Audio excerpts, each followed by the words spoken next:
iny tonga hiasa sy amatsivola eto Madagasikara amin'izao fotoana izao.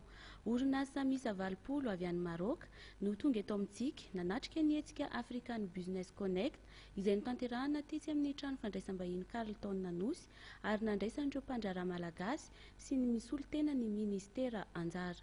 Mbola Claude Arasolution sy Laza Morgane Trano no mitatitra ny vaovao.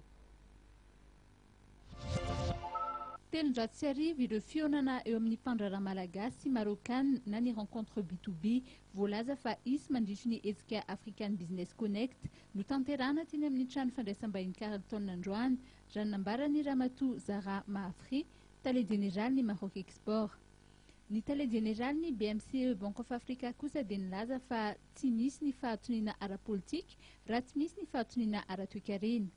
Valpool ireo orinasa marokana tonga nandray anjara tamin'ny hetsika. Tsy tonga hivarotra vokatra izy ireo fa tonga ampiasa vola amin'ny sehatra maro. Tanjona raha ny voalazan'ny Prime Ministre lehibe ny gouvernemanta nisy ny firoborobon'ny fifanakalozana ara-barotra eo amin'ny Maroc sy Madagasikara. Nanamafy izany ny ministra ny varotra sy ny fanjifana malagasy.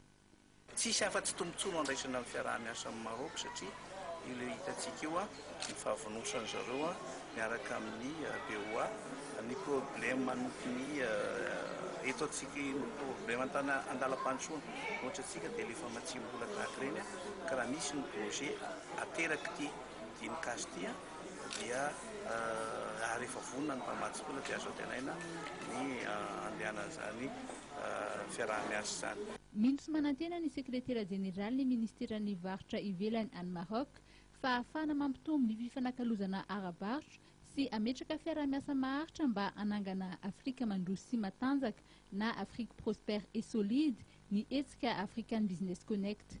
Nanamarika ny fotoanandroany ihany koa ny fanaovatsiny ny Memorandum of Understanding teo amin'ny Maroc Export sy ny International Trade Board of Madagascar na ny ETBM.